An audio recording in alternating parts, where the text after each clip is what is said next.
one more guest here for this Thursday edition of the show. Go ahead and bring him on. That is Mr. Rolf Michaels from WagerTalk.com. Rolf, how's it going today, man? Going great, Adam. Thank you.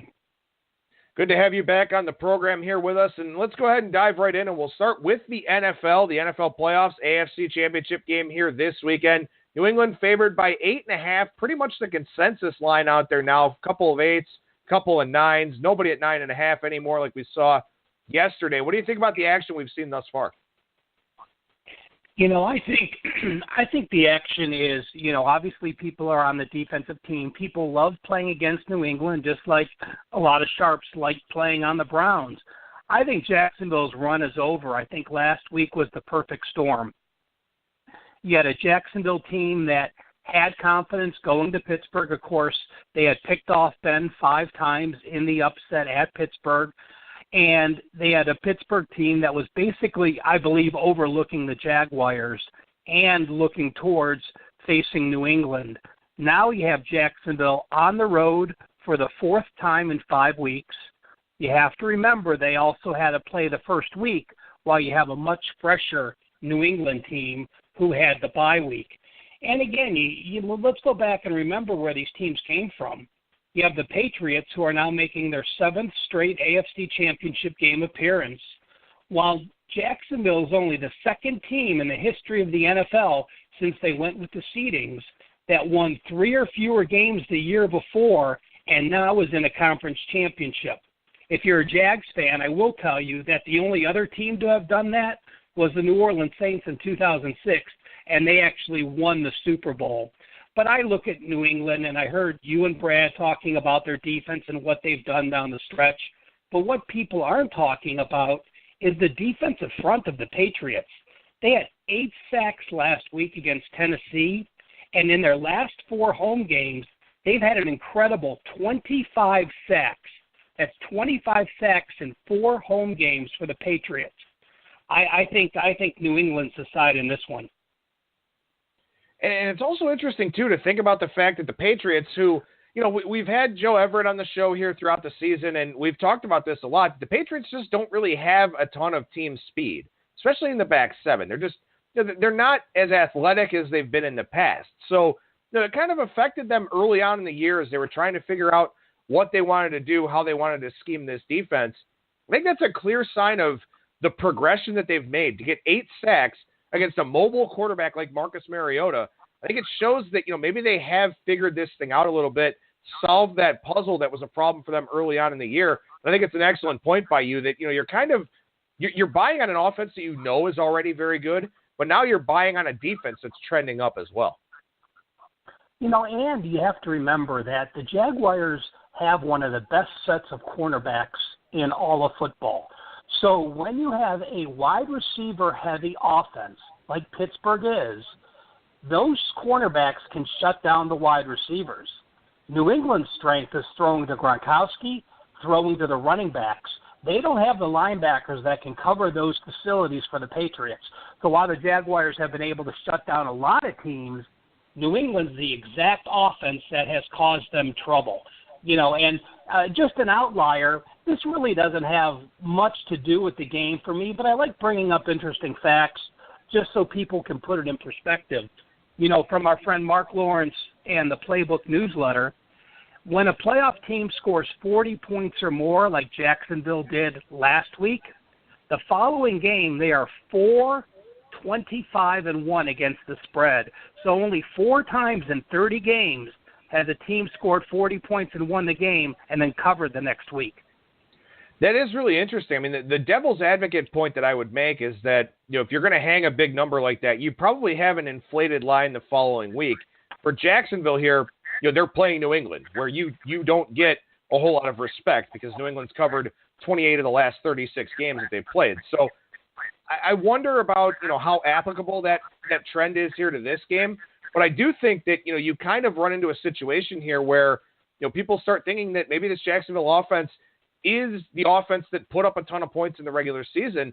Like I've said throughout the week, they're very good in the red zone. But, if they don't get as many red zone opportunities here, if they don't get those turnovers, give themselves more possessions, it's going to be very hard for them to sustain a high level of offense. Well, let's remember, Jacksonville, while they scored 45 points, they got outgained 545 to 378. They only had 22 first downs and 378 yards. So, again, it was a very misleading point total because of the turnovers. And again, I mean, you're talking about a situation where people are really focused on how Minnesota won the game. And even the week before I talked about, did Kansas City lose or did Tennessee win? And you don't hear a whole lot of people saying that, that whole that comparison between Jacksonville and Pittsburgh, where Pittsburgh should have won that game. If they convert a couple of 4th and inches, they should have won that football game. They made some very bad clock management decisions late in the game as well. You run up 540 some odd yards, you're supposed to win that football game. So, Pittsburgh had some self-inflicted woes to where they still could have overcome giving up 45 points and having that short field and the strip 6 touchdown. So that's something that people aren't really talking about with Jacksonville this week, I don't think, is that, they scored 45 points and their defense was exceptional throughout the year, but you could make a very compelling case with a lot of evidence.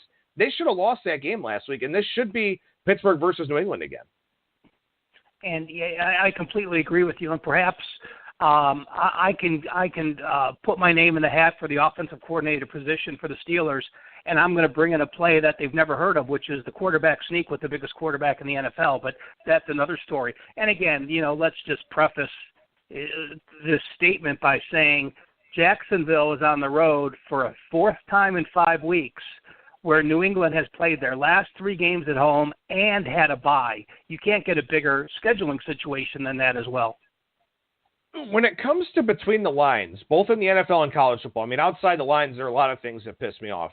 But between the lines, the one thing that pisses me off the most about the NFL and college football is when it's 3rd and 1 or 4th and 1 and you're in shotgun 5 yards behind the line of scrimmage. I cannot for the life of me understand that. Put something in where you've got an I formation or where you just line the quarterback under center. Practice it every damn day in practice. Get your 1 yard, extend the drive, move the chains. Like, this shouldn't be rocket science. I completely agree with you. And to some degree, I understand in the college game, there are some teams that a quarterback never lines up under center. They're in a shotgun every snap from spring practice through their bowl game. But in the NFL, that's not a case. Big Ben, I'm sure, takes half the snaps under center and the other half, in the shotgun. So for an NFL team, it's completely inexcusable. For a college, I'll give them a little bit of a leeway for those teams that never take a snap because it's a very difficult thing to do. Your answer is to practice it during the week, and I can't argue that. But again, in the NFL, I completely agree with you. It's inexcusable, especially with, being able to push the back. You have Big Ben and you put a fullback behind him and you just push him over 1 yard. You're going to get that 1 yard, I'm sure, 98 out of 100 times. Yeah, I mean, that dude's what, 6'5"? Like, just fall forward with the football. Like, this isn't that hard. Why throw a low percentage? I mean, I get you've got Antonio Brown, and Antonio Brown's going to catch damn near everything, but it's so much higher of a percentage play to just fall forward, get a first down, and go with it from there. But, in any event, did you have an opinion on the total for this game? I mean, it sounds like you kind of like the New England side a little bit. Anything on the total stand out to you? I don't. I would have to lean with the under. And, the reason is that, I figure New England to be in the 13-point range, and I clearly think New England's in the 28-point range to 30-point range. So my numbers have me leaning to the under. One thing last week was very frigid in both areas. This week, that's not the case. It's going to be in the 40s, even at Philadelphia at night. So the weather at least 20 degrees warmer. That helps the wide receivers. That helps the quarterbacks a little bit. So, can New England put up 35? Yes, that puts it in the over-under range. So if I had to pick a side, obviously it'd be New England. If I had to pick the total, my gut instinct is to lean with the under. All right, let's go to the NFC Championship game here. Minnesota playing for the chance to host Super Bowl 52 would be the first team to do that. There have been a couple teams that have played close to their home stadiums or maybe even in the same area, but have not actually had it at their every week stadium. So Minnesota looking to make a little bit of history here as a 3-point road favorite against Philadelphia. And as we talked about in the previous segment, Rolf, +3 with extra juice at Pinnacle, Bookmaker, BetOnline, DSI. Looks like we've got a shot at this thing coming down to 2.5 if you are interested in the Minnesota side. Well, I'm not interested in the Minnesota side. And to me, the Vikings are two separate teams. At home this year, we've talked about it a few times where, their crowd and the noise they generate is worth 4.5 points at times, and it causes an offense to struggle, and they can make a team one-dimensional. They were the number one team in the NFL. They were plus 126 yards per game at home. And the reason they were so good is because that defense allowed 58 yards per game and only 2.8 yards per carry. So if you're going to make an NFL team one-dimensional where you can shut down the run, you're going to beat every team at home like they did, except for Detroit early in the year. The difference is on the road, they allowed over 100 yards rushing 6 times. That was in 6 of their 8 road games. On the road, they allow 112 yards per game and 4.3 yards per carry. A much different team. They're not forcing a team to be one-dimensional, allowing over 100 yards per game rushing. So in this situation, I just think Minnesota is getting value from what they've done at home, and this line is certainly too high for me. I would make the game pick 'em. I'm certainly an Eagles fan in this game. Well, and it's fascinating to me that given the way that Minnesota won, given the fact that they have one less day of not prep time because they didn't know who they were going to play, but they have one less day of recovery time. It's kind of surprising to me that this number was 3.5 when it opened. I mean, I think if you put it at 3, kind of let the market decide, that makes some sense. But for Minnesota, very emotional win, short week, hard to get back to work. Not short week, but hard to get back to work on Monday. Plus then, you've got additional media requirements when it comes to this time of the year. So, maybe late in the week, you're not doing as much in terms of prep and practice and all that. So I was very surprised to see 3.5. I would not be surprised to see 2.5, but I do think this line probably does end up closing 3 with the juice kind of, probably on the Philadelphia side, like +3 minus $1.20, something like that. Yeah, and now you have Case Keenum going on the road. And, we don't talk about the Philadelphia defense much. Everyone talks about Minnesota's. Philly's defense was number 4, but at home, they were the dominant team. They are only allowing 281 yards per game at home, and they're only allowing 3.1 yards per carry. Well, when Latavius Murray's only averaging 3.8 yards on the season, Jerick McKinnon's only averaging 3.8 yards per season. You're going to put some pressure on Case Keenum. Now Case Keenum on the road in a pressure situation hasn't faced that in a long time. All right, let's transition over and talk about the NBA a little bit here. We don't talk too much about the NBA, but I did just want to get some overall general thoughts from you on maybe some things that you've picked up this season that have worked out really well for you. We do. I do the NBA stat sheet daily at Wager Talk, and it's really just opened my eyes to the NBA. That when we're talking the NFL and we're talking college football, the variance from top to bottom in college football is so big that people try to translate that into the NFL, and you don't. And the same thing holds true in the NBA. Any team can beat any other team in the NBA. From top to bottom, you probably only have a 15-point difference from Golden State to, say, Sacramento. And then you look and you say, well, these teams are so strong at home. You look at the last few years, the championship teams. Golden State this year, 16-6 straight up at home. Clearly not a great record. The Cavs at home, 15-5 straight up this year. Not great. But the Cavs are one of the most incredible stories in the NBA ever. While they're 15-5 straight up at home, the Cavs are 2-16-2 against the spread at home. They tend to fall behind. LeBron takes over, scores late, has a big fourth quarter, gets them the win, don't cover. Let me repeat that. 2-16-2 playing on the Cavs this year at home, something you certainly want to fade. No, definitely not. I mean, it's fascinating. I talked with Brian Leonard about that yesterday, and he had a lot of thoughts on it. And I actually, and I don't know how you feel about this, but I actually want to look to back the Cavs tonight. Now, I may regret that tremendously by the time this game's actually over with tonight, but to me, this feels like a spot for them where traditionally they don't care about playing teams like Orlando. They're just not going to show up and play them, especially in the regular season where they know the regular season doesn't matter a whole lot. There's something about this spot between all the reports of the players not loving the composition of the roster, with the fact that they gave up 127 points to this Orlando team last time out. Something about this spot wants me to back the Cavs because, as you mentioned, they're 2-16-2 at home against the spread, and they're still laying 10.5 here. You would think an adjustment would be made at some point. It doesn't look like there's been one.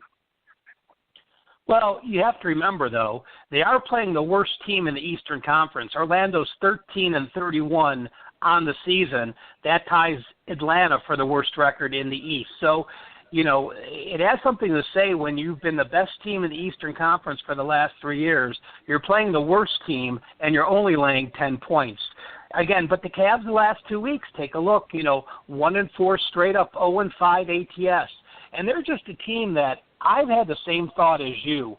I've tried to find situations where I think there's no way they don't come out motivated and play this game. But I've just learned to not worry about it. Don't try to pick a spot and try to play on a bad team and try to figure out when they're going to be good.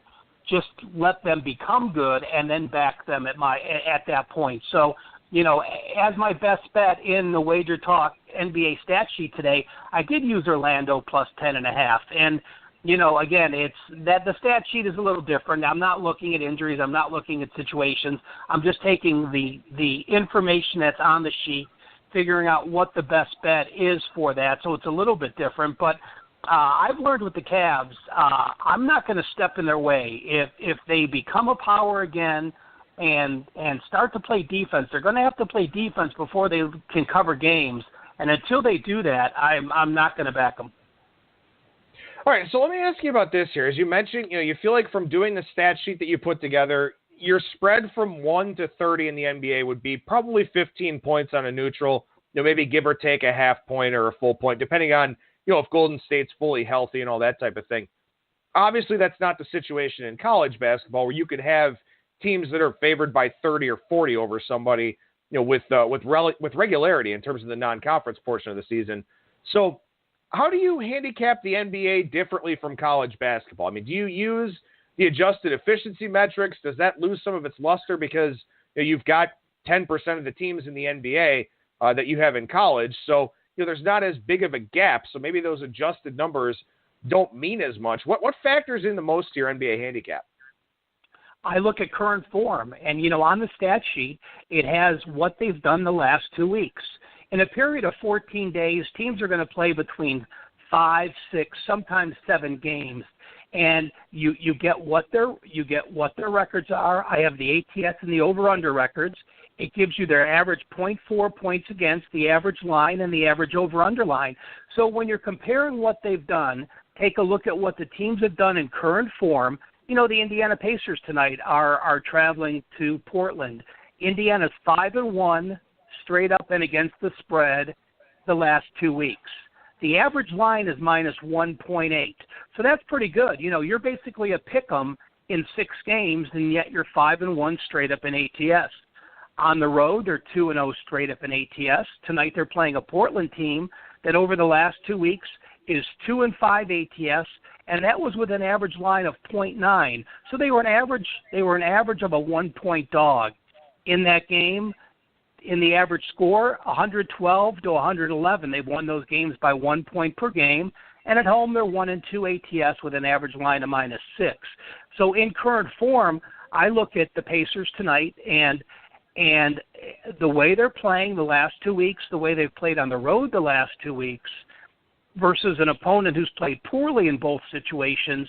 Current form in the NBA, teams go through their winning streaks and losing streaks, but I found the 2 week period to be just about the right amount of time to try to catch teams that are hot and continue to bet on them, and teams that are cold and continue to fade them. So To me, current form, looking at the last 2 weeks and looking at situations. So, you get a lot of back-to-backs in the NBA, fewer this year because they set out the schedule. But when you have those back-to-backs and third road game in 4 nights, I think now there's more value finding those situations and playing against them. And there was an example last night with New Orleans and Atlanta, and this is one that I talked about with Brian Leonard, is that New Orleans was up by 15 at half. They were up 60-45. They scored 10 points in the third quarter. And that was a spot where New Orleans was in a back-to-back. Davis and Cousins played significant minutes in that overtime game against Boston. So if you took Atlanta with the short dog price at home catching 2 because of the spot, it didn't look great at halftime. But in the second half, New Orleans really fell apart. So, again, you try to look for those different types of situations that are out there. I think situational handicapping is a great tool in the NBA and the NHL. But one thing I've come to a realization about is, it's hard for me because I'm a baseball guy. I believe in sample size because you need significant sample sizes in baseball for statistics to be really relevant. I've had a hard time wrapping my head around the streaky nature of the NBA and the NHL. And you just talked about recent form being a big factor in your handicap. That's an adjustment that I've had to make because I'm a believer in sample size. I'm a believer in what happens over the long term being, what's going to happen, regression to the mean. In the NBA, it is a very, very streaky league, and I'm finding that out this year, and I think it is something that can be advantageous for you, to start embracing that, and it sounds like you have. Well, and, streaks, make sure you're separating win streaks and ATS streaks. Teams that are playing good defense can still lose games, and you continue to cover, and that's where you're getting value. When you have an NFL team that covers 4, 5, or 6 games in a row, the world knows about it. When you have an NBA team that covers that many, it's not. It's a secondary sport. It doesn't get the same coverage. We certainly don't have many venues where we're talking about ATS numbers in the NBA. So when you get a team that perhaps isn't winning the game straight up, but they continue to cover because they're out playing good offense or good defense, that's where you continue to get great value because, again, it's underreported, and Vegas just doesn't make those adjustments because people don't follow those type of trends like they do in other sports. All right, let's transition over to the college basketball side here. Then I got 3 topics I want to touch on with you, a couple of conferences to take a look at, and then Wichita State is what I want to start with here. The Shockers get shocked at home last night. They lose to SMU, their first loss as a member of the AAC in conference play. Is this a sign of things to come for Wichita State being in a tougher conference, or was this just, one of those one-off games that happens from time to time? Well, when I did my preseason college basketball guide, I made Wichita State my number 1 team, and I'm really not that far from not liking them in that role anymore. We've talked about the Shockers, and I said I expected them to have 5 or 6 losses this year. Why? Because they're in a new conference. That means every team they play this year, they're having to prep for them the first time. They're having to go into venues they've never played. They're having to learn about the coaches, learn about the coaching tendencies, learn all these new offensive and defensive schemes. That's very difficult to do. On the flip side, SMU last night is in conference play. All they had to do was refresh themselves on all the teams that are in the American Conference and then learn one new team, which is Wichita. For SMU, they were very excited to go into Wichita, this new team that might win our conference and knock them off. Wichita has a bullseye on their back. But again, SMU is a top 35 team. Wichita State's losses this year against Notre Dame when they had both players healthy. They lost that by 1 over in Hawaii. They lost to Oklahoma at home, 91-83. And then they lost to SMU. So 3 good losses, nothing wrong with that. And you have to remember that Wichita State is just getting healthy. Marquise McDuffie is just back. He's only played 6 games now. He only played 15 minutes. He was the Missouri Valley Conference runner-up for Player of the Year last year. He led the Shockers in scoring and in rebounding. He had a stress fracture in September, He just came back a couple games ago, hasn't started. Again, they're upping his minutes. He played 15 or 18 minutes in the SMU game. When they have him back at the end of the year, having been battle-tested with all these new teams, all these new coaches, I am certain that I'm going to have the Shockers as one of my teams to at least go to the Elite Eight and further, so I'm not worried about them at all. Well, and I think you have to look at it, too, here. I mean, this looks like it was just one of those games where everything just didn't work out for Wichita State in that they shot 54% from the floor, 37% from three, very respectable there. Had some trouble at the free throw line, only made 7 of 12.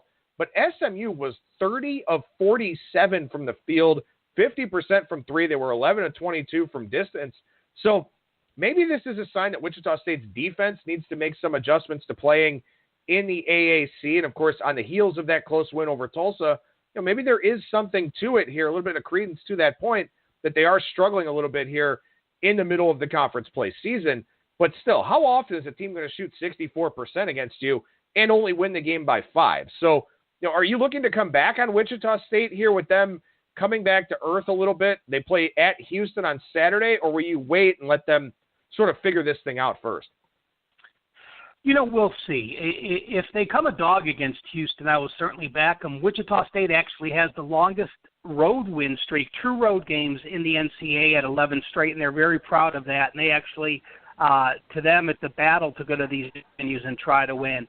Right now they really haven't been tested. They took care of Houston earlier this year. They played on January 4th. They beat them 81-63. So they handled them pretty easily. Again, I would say Wichita State has a lot to do. They're very similar to the Cavs. Isaiah Thomas, a player who's going to be one of the best players on the team, comes into the lineup, and everything gets changed because he's in there. The same thing with Marquise McDuffie. Now that he's in the lineup, they're learning how to play defense again. They're learning how to switch players with him again. Depending on the Houston situation, if they come a dog, I'll certainly back them. But again, we'll have to see what happens with that line on Saturday. All right, last week we talked about a couple of conferences, so I want to do the same thing here this week, and I want to start with a very, very name-brand conference, a power conference in college basketball. That's the ACC. You've got Virginia, Louisville, Duke, Clemson, North Carolina up there with decent records here in conference play. You've got Georgia Tech in there. Georgia Tech's got a big game here tonight against Virginia, which we'll talk about in a couple of minutes. But what is your structure in the AAC? What would your hierarchy be in terms of how you have some of these top contenders rated? Oh, I'm a fan of Virginia. I have them as the best team, and they've always been able to play defense, and they always have the number 1, 2, or 3 adjusted defense in the country. But now you got Devin Hall and Kyle Guy. You've got a couple guys that can score for you as well. I'm a complete Virginia fan, and I put the ACC in 3 levels. I put Virginia on the first line with Duke and North Carolina.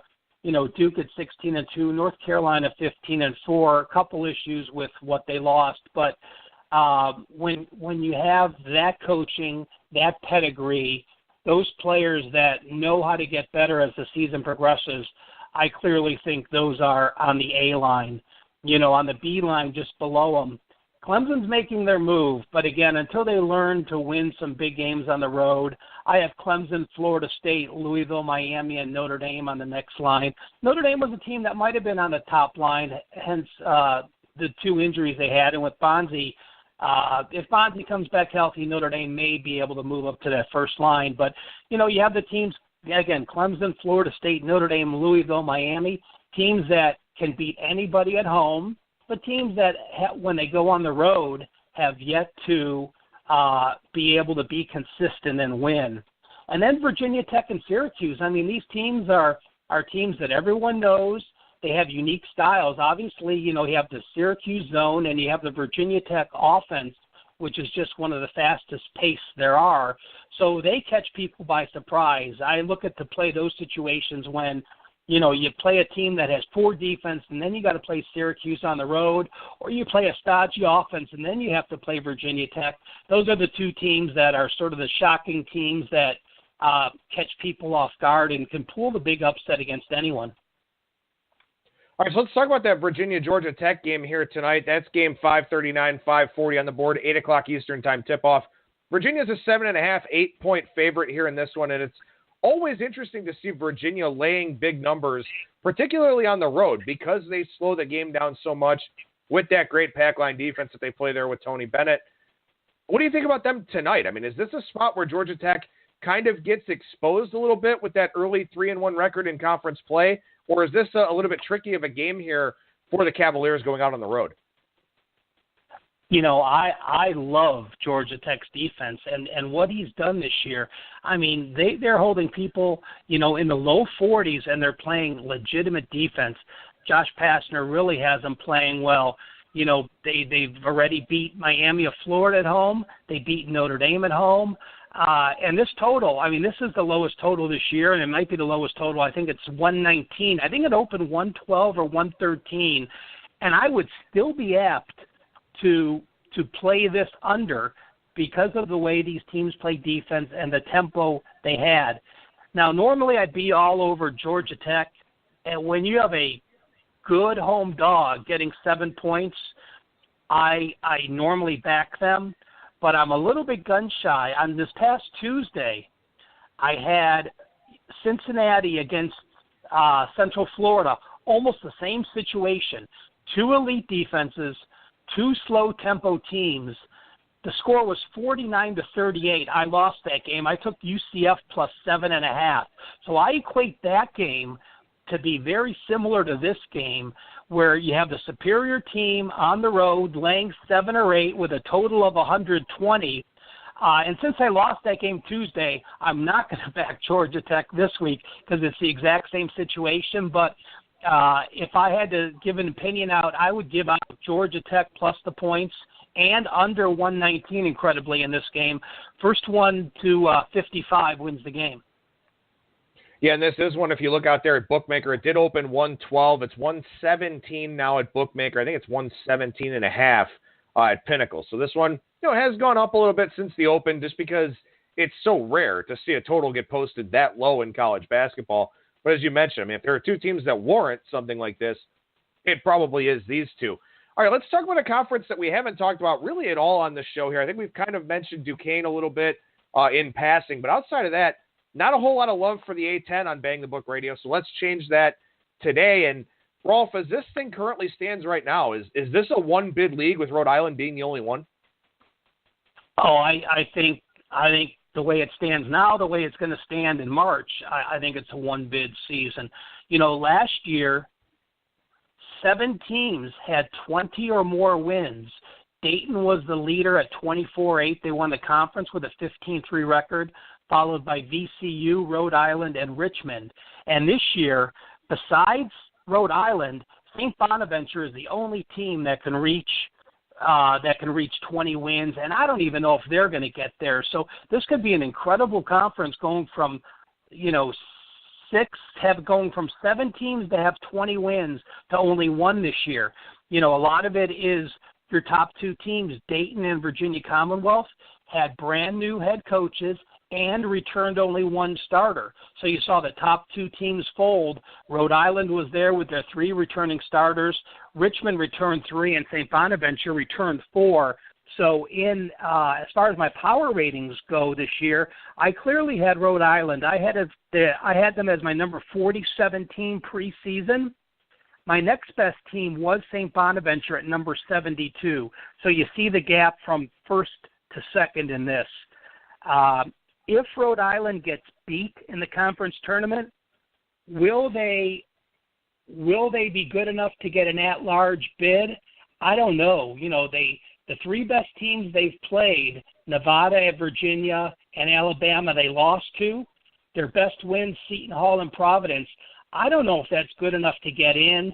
They may get in on reputation, but they'd be clearly a bubble at best if they don't win the tournament as far as an at-large goes. If they win the tournament, clearly a one-team bid this year for the A-10. And now what about betting this conference in terms of the regular season? Because you've got Rhode Island that does seem to stand out. We'll see how they do when they go on the road to Dayton this weekend, which is a very tough place to play, even when Dayton's not playing all that well. But are there angles that you're looking to play here in this conference? I mean, are there, good home court advantages? Are there teams that are, maybe a little bit better than their records would indicate? Because right now, you've got 6 or 7 teams that are 3-3 in conference play. You got Bonaventure at 2-3.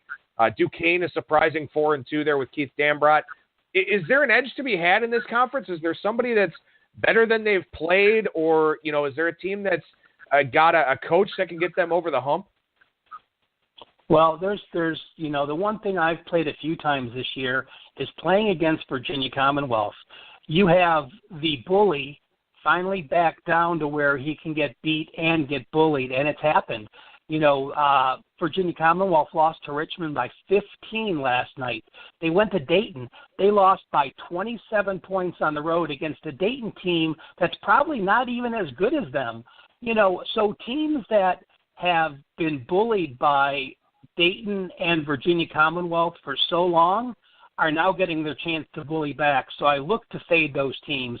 And Duquesne is a team, again, that's been so bad for so long. Now where they are at 13-6, they played a very, very weak schedule. And people are starting to pay attention to them, but they've only played 3 true road games. They did beat Fordham, which is the worst team in the conference, and then they lost to Virginia Commonwealth and lost to St. Louis. So now that Duquesne has become a public name, Keith Dambrot has gotten his love. And, I mean, between Dambrot and Ohio State and LSU, those are the 3 best coaching hires this year. They've completely turned around the structure of those teams. Now I'm going to look to play against Duquesne on the road. That won't happen till January the 27th when they go to Rhode Island.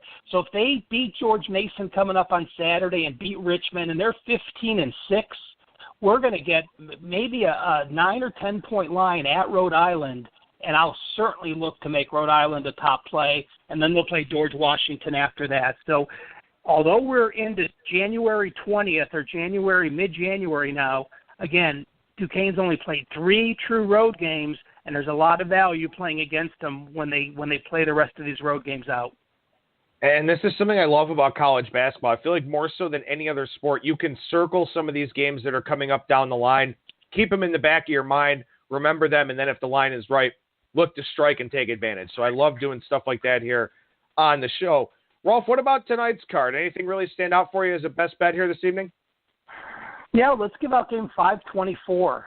Not as exciting as the games you and Brad talked about, but it's Florida Atlantic -5.5. And I caught Brad's segment talking about, the strength of schedule. And this is one of these games. You have Florida Atlantic with a better record, 8-9, against the number 124 schedule. Charlotte is 5-11 against the number 220 schedule. So right there, I make Florida Atlantic probably a 4, 5, or 6 points better. They're at home, and they're only laying 5.5. Charlotte's a team that Mark Price was let go December 14th. They won their next game under their interim coach, and they won 2 out of their next 4 games. But now they've lost 3 straight. They're on the road again, and FIU is a team that had played a horrific 5-game stretch where they lost all 5 games. But this past weekend, they pulled upsets at UTEP and San Antonio. And I love when teams go on the road and pull an upset, but they don't shoot well. It's not an outlier like you had SMU shooting 64%. They only shot 35 and 38%. They won those road games, hardcore defense, out-rebounding their foes. And now they're coming home against a team that, again, is playing a rare road game and in a situation where they're not a good team. They haven't played a good schedule. We're getting a very, very favorable line. So game 524, Florida Atlantic, actually, I see right now it's moved up to -6. So that would be the current line in this game. And I'd be curious to find out, and maybe this is something you can throw in one of those in your college basketball publication there at Wager Talk. We talked about the Pac-12, I think it was last week, maybe 2 weeks ago, and we talked about, teams sweeping that altitude doubleheader with Colorado and Utah. I don't think that people realize, UTSA and UTEP are not great teams, but sweeping that doubleheader in Conference USA as a team from Florida, not easy to do. You play that first one here in UTEP in the altitude, Then you come back down, play San Antonio. Then they're coming right back home. That's a tricky little 2-game road trip in Conference USA. And to see Florida Atlantic, win both of those games after that 5-game losing streak, or 6-game losing streak, I should say, that's really impressive. That's something that you're not going to hear about on other shows, and something that's certainly not going to get any media press at all. Yeah, and again, it's they're the same type of team. They were plus 6, 7, or 8 in both of those games, but in my mind, they winning those road games gets you to where you are. And if you look at Florida Atlantic, it would have been tough to back them in each of those situations. They had lost 6 straight games, but in those 6 straight games, they had played Texas Tech, Minnesota, FIU, their rival, on the road, and then they played UAB and Middle Tennessee, 2 of the best teams in the conference, and they lost those at home. So the situation plays out when you're looking at the schedule they've played and their body of work as a whole. This is one of those situations Brad was talking about. 3 more wins against the schedule that's 100 spots better, and the line does not dictate that difference in the game. So clearly a spot where we're going to pull them out. And, something I didn't mention is they have a home game against Old Dominion on deck, a game they probably figure they're going to lose. So off 3 straight home losses, this is their only home win potentially with Old Dominion on deck. It's certainly a circle the wagons game for Michael Curry and his team. All right, how about a best bet for Saturday? Anything you're looking ahead to here over the weekend? Well, again, taking on what you and Brad had talked about, Brad had a deep. Rolf, you still with us? I think you might have bumped the mute button there on your mic, so hopefully we can get you back on. I did hit the mute. I apologize. I'm back. Let me jump back. We're going to bring it back to what Brad had talked about. Brad played on a Texas as a defensive home dog last night, and he had a winner. But Texas has only played 3 road games all season. They beat Iowa State in overtime, and then they went to Baylor, and they went to Oklahoma State and lost those games. You have Texas playing Wednesday, now traveling to face West Virginia. West Virginia, meanwhile, played Monday, so they have 2 extra days of rest. They didn't travel, and West Virginia's off back-to-back losses at Texas Tech and a home loss to Kansas. Bob Huggins absolutely laid into the team. I think you're going to have a fired-up West Virginia team that can play defense as well as anyone against a team like Texas, who has a very strong home court presence, but on the road, again, this is only their 4th road game.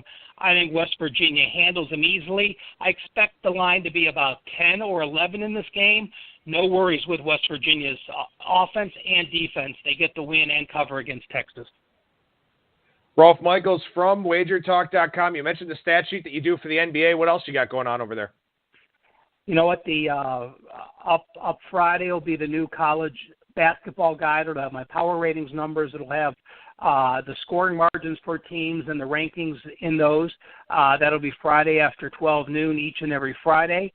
And again, if you, for those of you who are college football fans, I did an underclassmen guide. If you go to WagerTalk.com, take a look at the NFL and the news. It'll tell you which teams lost the most talent. Some are surprising. There were 25 players that left the SEC and ACC, and 3 teams will really be affected because 3 teams lost 6 players to the draft early. That was LSU, Florida State, and Texas, the big losers this year with underclassmen that declared for the draft early. Well, you can follow Rolf on Twitter at CalSportsLV. Rolf Michaels, appreciate your time. Thank you so much, sir. We'll talk to you again next week. Thanks, Adam. Appreciate it.